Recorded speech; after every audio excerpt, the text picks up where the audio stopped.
Hello and welcome back to another Project Diablo 2 video. I am Kordesh and today we are going to be talking about resistances. Now you might think you know everything there is to know about resistances, but I bet by the end of this video you're going to be learning many new things that are going to help you make better characters. So let's get into it. First up, I'm going to cover the topics discussed today. So we are going to be talking about resistances and the effective health pool. And the reason for this is it's not very intuitive, and I think that players in general could get a much better grasp on this concept. We're also going to talk about immunities, breaking immunities briefly, because most players know about that. We're also going to be talking about going below 0% resistances, physical resist, and some of the very interesting discoveries I made along the way. So let's talk about effective health pools. Before we get into this, I would like to point out that in the patch notes for Season 5, player resistances are now capped at 90, and this is important to know for later. The next thing that I want to talk about is resistances are not created equal. The first 50 points of resistances that you get are much weaker than like the last 2 points, and I'll showcase why that is. So I've made a little bit of a chart for you, a little bit of number crunching. So let's talk about it. First up, let's assume you have 1,000 hit points and you're getting wrecked by a gloam for 1,000 damage. Now, if you have 0 lightning resistance, you're going to take the full 1,000 and die. The way that these numbers work is every time you get halfway closer to 100% lightning resistance, your effective health pool will double. So halfway from 0 to 100 is 50%, and that means you take 500 damage instead of 1,000, and your effective health pool goes from 1,000 to 2,000. Now, if we do that again, halfway from 50 to 100 is 25, so we add that to the 50 and we go to 75. And now we're taking 250 damage, and we have 4,000 effective health pool, and so on and so on. Now let's look at 88% to 90%. So 2 resistance points, 88, 89, 90. That goes from 8,000 to 10,000. Now, if you look, that is more than 0% to 50%. So like I said, the later and the more you stack resistance, the more powerful it is. It does not scale linearly. And I have made a little graph for you so you can kind of see that in action. As you can see, it kind of trudges along normally, and then as you start getting higher and higher and higher, it starts skyrocketing on your effective health pool. So I thought that was really cool. I know it's not the most intuitive, but it's good to know for your own safety and character design on your own resistances, but also to know about on monsters. Because if you're fighting a monster and they have 95% resistance to your attacks, they're going to have a way higher effective health pool than if you can somehow bring that 95% down to like 20%. So that's just something that I wanted everyone to keep in mind as they thought about resistances. All right, next up, we are going to be talking about breaking immunities. So the way that this works, most people know how this works, but I'll cover it very briefly. Let's say you have lower resist and it does negative 30% to resistances. If a monster is above 100%, whatever is applied to them is at half effectiveness. So if there's a monster at 120% fire resistance and you have a negative 30 lower resist and you cast it on them, that negative 30 gets cut in half to 15. And so you have 120 minus 15 equals 105, and that monster is still immune to your attacks.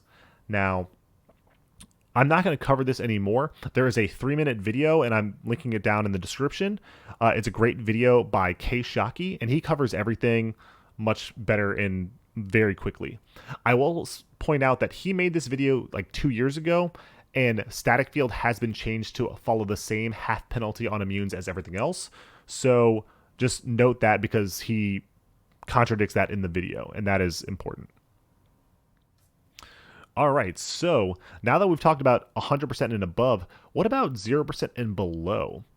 Now, on the wiki, there's this statement that says you gain half effectiveness below 0%. Now, during Season 2, there's also this line of an undocumented change. Monster resistances cannot be reduced below 0. So, which one is correct? Now, I've played Paladin almost every single league. Actually, I think I played it every single league. And I often use Conviction. And I've really juiced up my Conviction. And from what I can tell, the monster resistances feels like it's stuck at 0. A lot of the planning that I was trying to do and things of that nature felt underwhelming. And because of this, I believe that monster resistances cannot be reduced below 0. Now, there is a way to do that and increase your damage.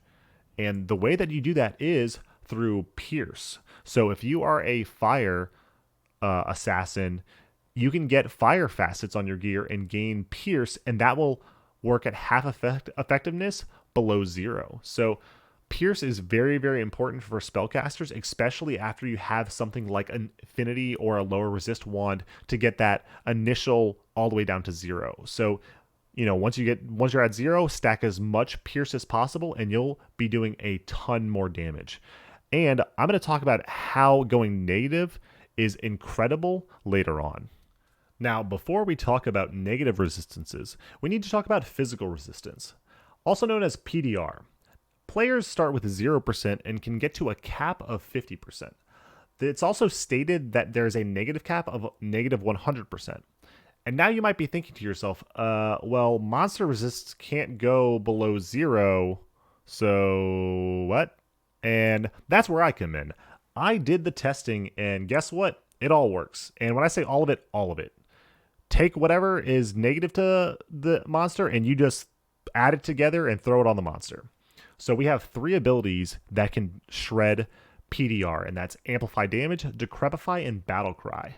And using these together is very, very powerful. Like we saw earlier, the more resistance you have, the higher the effective pool of the character has. If you go the other way, it's also very powerful for stacking damage. Now, if you look here, it looks like it kind of stacks additively, but it's kind of misleading. So I picked 50% PDR because in maps, there's a lot of monsters that have around that amount. Most monsters have some amount of PDR. Now, if we look at a 1,000 damage hit, goes against 50%, it gets halved to 500. Then we apply amp damage. We hit them for 1,100. We apply Decrepify. We hit them for 1,200. Then we finally apply Battle Cry with those other things, and we're down to negative 65%, hitting them for 1,650. I also wanted to show, if you do have everything and they're basically at 0 and you can get them all the way to negative 100%, you do 2,000 damage. And now you might be thinking, isn't this like just a linear graph? You have the PDR and you go towards negative 100% and the damage just goes up in a line. And that is true, but I think that it's more important to think of it in a different way. And the way that I want you to think about it is a damage multiplier. Because when we're talking about that 1,000 damage physical hit, that's not actually going to exist. What's going to exist is the monster with the PDR turning that 1,000 damage hit to a 500 damage hit. So that is the baseline. If we hit them for 500 damage because of if we hit them for 1,000 damage and it goes to 500, that's the baseline. We have no damage multiplier. We are doing exactly 100% damage. Now, if they go from 50% to negative 10%, now we're doing 2.2 times the damage. As we take this further, we can go all the way down to a 4 times multiplier. So yes, it is kind of a linear function. However, it is a linear function scaling a multiplier on the damage, which is awesome. That can increase your damage by a ton. So that's really the cool tech that I learned about. And I hope that is something that interests you and that makes you excited to play the game. I know that I'm really excited to play Warcry Barbarian now, and I hope that you learned something about resistances. So I'll see you next time. Take care.